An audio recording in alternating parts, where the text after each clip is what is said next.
Jeg vil nu bevise Pythagoras læresætning, som er AN plus BN er lige med CN. Og vi ved, at for retvinklede trekanter, C, B,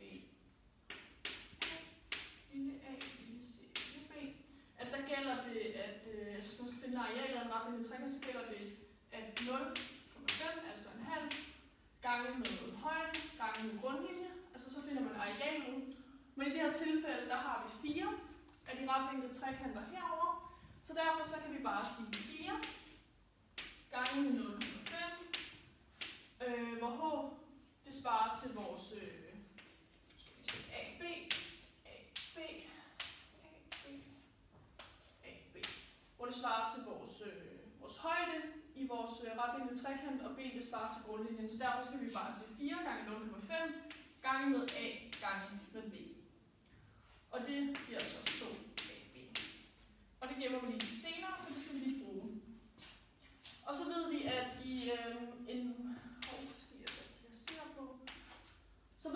i et kvadrat, der er alle de her sider, de er ens, så derfor hvis man skal finde arealet af den, så kan man bare sige C gange C. Og det ved vi, det er CN, og det skal vi også bruge senere. I det større kvadrat, der er det de her sider, vi skal bruge til at finde arealet, altså AB. Så derfor så kan vi bare sige A plus B gange med A plus B, som er det samme som at sige A plus B i anden.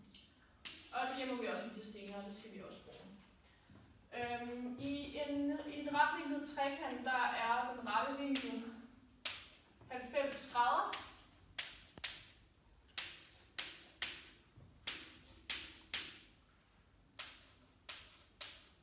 Og tilsammen i et retvinklet trekant, der skal vi give 180 grader, så derfor så må den her vinkel, og den her vinkel, og den her vinkel, og den her vinkel, og den her vinkel, og den her vinkel, og den her vinkel, og den her vinkel, altså de to vinkler, de må tilsammen give 90 grader.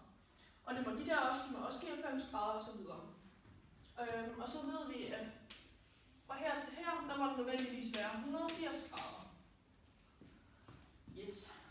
Nu vil jeg bruge de her øvelser, som vi lavede. Og det vil jeg gøre ved, at man kan bruge det til en ligning. Og vi starter med at bruge den her, for det var for den store firkant. Den store, det er den yderste. Og der gælder det, at A plus B i anden. Og for den lille, altså den her, der gælder det, at det var C i anden. Og for de 4 trekanter, de 4 retvinklede trekanter, der gælder det her 2AB. Så derfor så har vi fået opstillet en ligning, men for at reducere det her udtryk, så er vi nødt til at gå tilbage til at tage 2 plus AB gange 2 plus AB, som jo var det samme som det her, fordi at vi skal gange ind i parenteserne. Altså A plus B gange med A plus B. Og vi skal stadigvæk have vores resten af vores ligning her med oppe. A gange A. Det ved vi jo, det er A i anden. B gange B. Det er B i anden. A gange B. Det er AB. Og mens B gange A. Det er altså også bare AB. Man kan også sige, det er BA, men i og med, at vi har noget med anelse her, så kalder vi den for AB. Og det efterlader os så med AN plus BN plus 2AB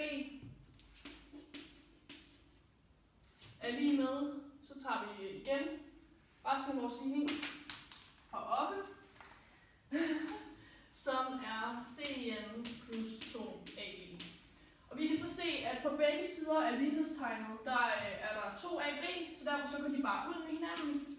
Og det efterlader os med AN plus BN er lige med CN, som altså var det, som jeg gerne vil bevise heroppe. undervise Pythagoras læresæt.